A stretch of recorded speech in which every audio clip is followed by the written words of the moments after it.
Olá pessoal, boa noite, tudo bem? Meu nome é Murilo. Nós fizemos um trabalho de programação orientada a objetos da disciplina, e aí eu vou falar um pouquinho sobre as pessoas que fazem parte da nossa equipe.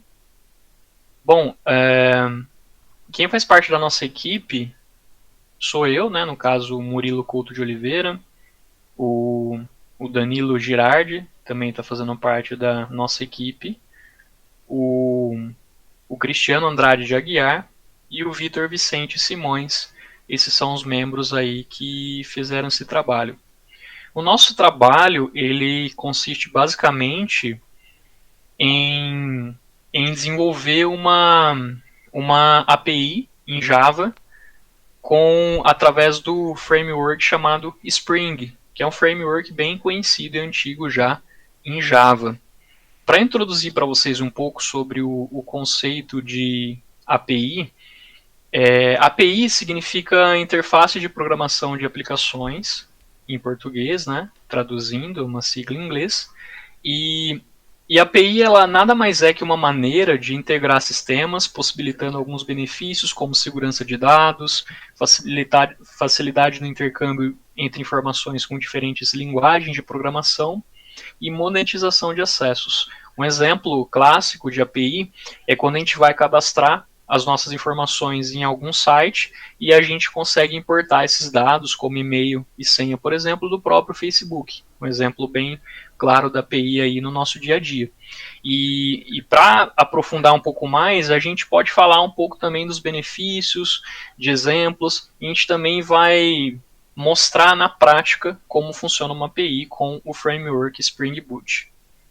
Bom, dando sequência aqui, é importante também a gente falar um pouquinho do conceito de container, que ele está relacionado com a localização da aplicação, e a gente precisa ter em mente que um servidor ele é formado por um cluster que está relacionado com a máquina virtual.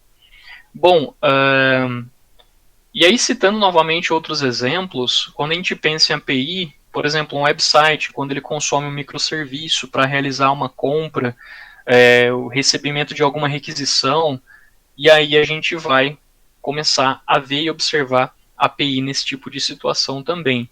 Dentro do container, é onde a gente está localizado, a API no caso, e é onde essa API é consumida, certo? E no resource ou controller é onde fica localizado os endpoints, e são os endereços dos serviços que a API oferece, ou os serviços que a aplicação oferece, um exemplo, o site, por exemplo. Bom, a primeira camada é o que a gente chama de controller, ou resources. A segunda camada seria o service lawyer, que é a camada de serviço e está relacionado com as entidades ou entities, é onde nessa camada onde vai cadastrar strings, vai cortar espaços, por exemplo. A terceira camada é o repositor. E aí a gente tem o método salvar, como por exemplo também a gente pode fazer uma consulta no banco de dados. E a quarta camada seria o banco de dados, onde a gente tem os entities, os repositories, os resources e os services. Bom, então basicamente essas são as camadas que a gente precisa utilizar para criar uma API. E por que utilizar o framework Spring? Porque ele faz isso de uma forma automática. E os desenvolvedores não precisam perder tempo fazendo isso manualmente. Então existe uma grande vantagem ao se utilizar a API. Um outro conceito importante também sobre a API é a questão do HTTP, onde a gente tem os principais métodos, que é o PUT, o GET, o POST e o DELETE. O PUT ele atualiza uma certa informação, o GET ele vai pegar, ele vai consultar uma informação da API, o POST ele vai inserir uma informação e o DELETE ele vai apagar uma informação. Então esses são os principais conceitos da API. A gente falou um pouco sobre a definição de API, sobre as suas principais camadas, sobre a importância e a utilização do Spring e sobre os principais métodos aí relacionados ao HTTP, que é o PUT, o GET, o POST e o DELETE. Bom, vou passar a palavra agora para o para o Cris, ele vai dar continuidade na apresentação e vai abordar o próximo tema com vocês. Boa noite, pessoal. Dando continuidade, né, sou meu nome é Cristiano André de Aguiar. Eu queria apresentar agora a estrutura básica de como é formado um produto utilizando o framework Spring Boot. Né? Como já está sendo apresentado aí, a estrutura básica se consiste em uma arquitetura em cima de um Maven, né? O Maven é um outro framework que a gente está usando para consulta de dependências, né?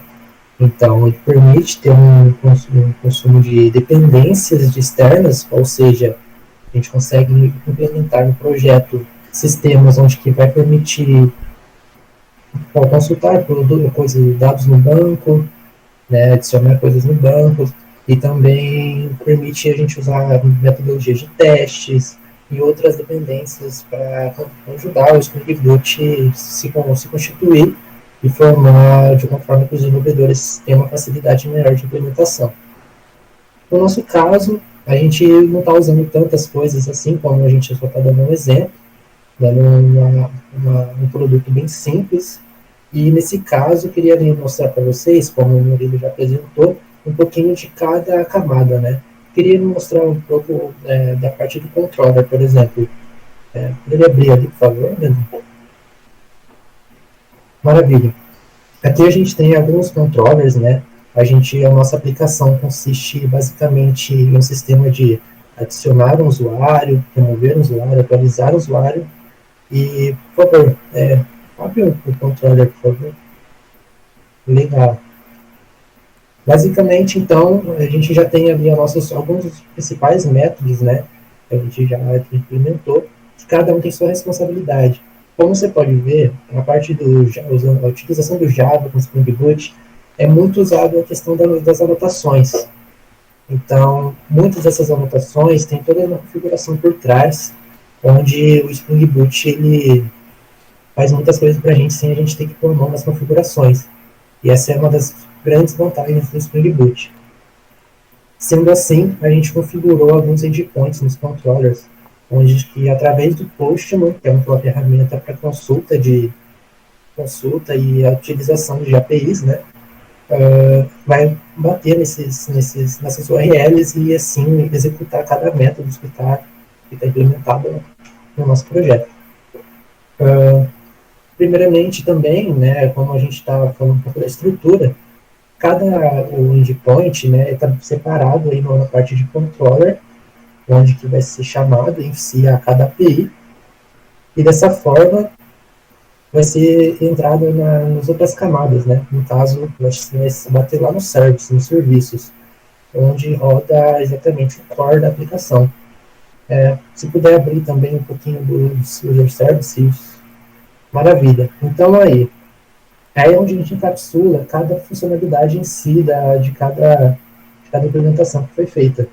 No caso, na hora de consultar algum usuário, vai bater exatamente no find all ou find by ID, né? E a parte de deletar algum usuário também e de atualizar. Então, a gente capsulou dentro da área de serviços, onde que a core funciona ali e deixando de uma forma mais organizada para os desenvolvedores não se perderem, né? E fica bem claro o padrão. Então, e ainda falando de padrão, esse conceito de usar anotações no Spring Boot seria uma injeção de dependências, né?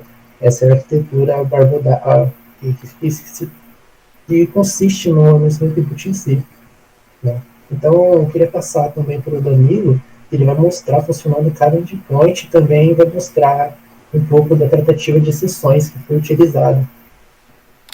Beleza. Deixa eu só ver se eu não estou falando mudo. Ah, tá certo. Show de bola.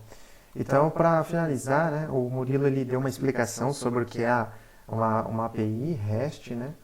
E o Cris ele passou aí pela arquitetura, né, que é a camada mais superficial, controller, que passa para service, depois vai para repository, né?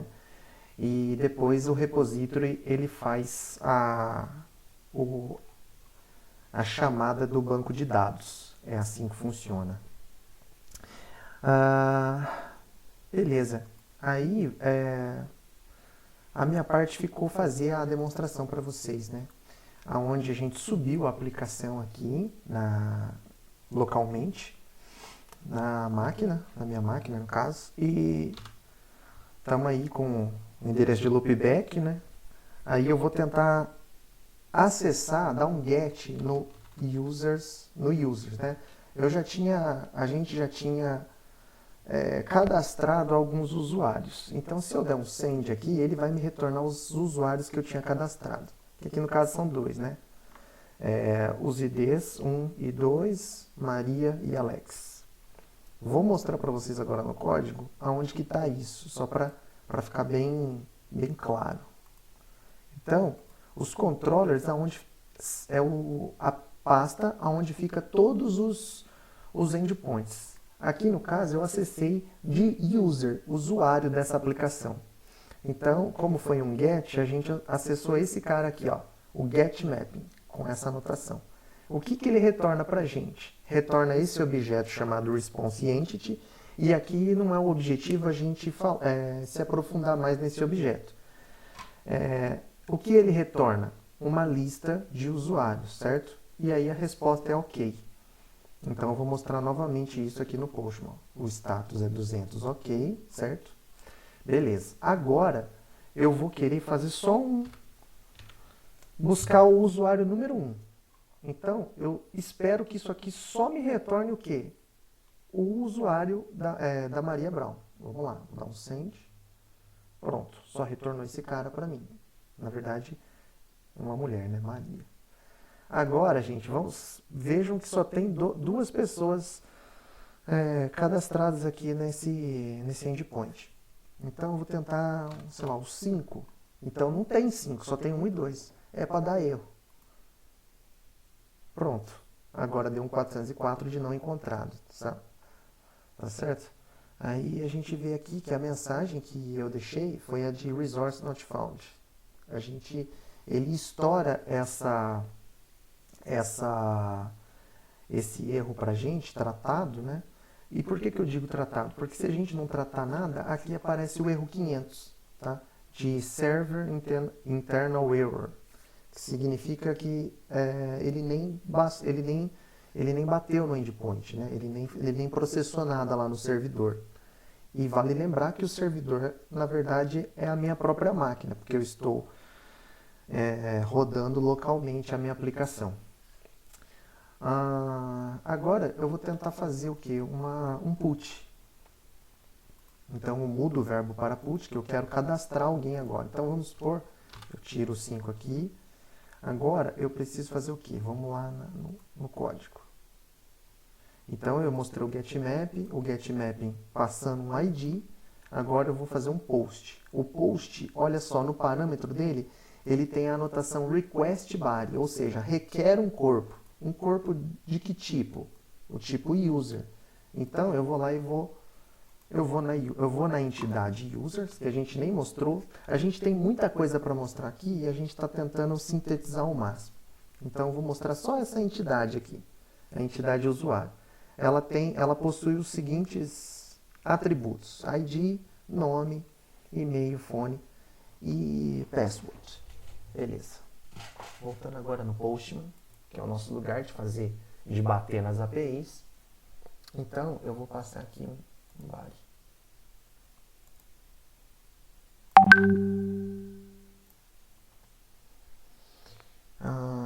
Vamos lá.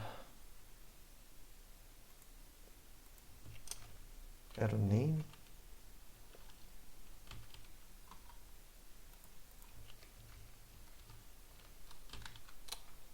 Acho que eu estou no lugar errado.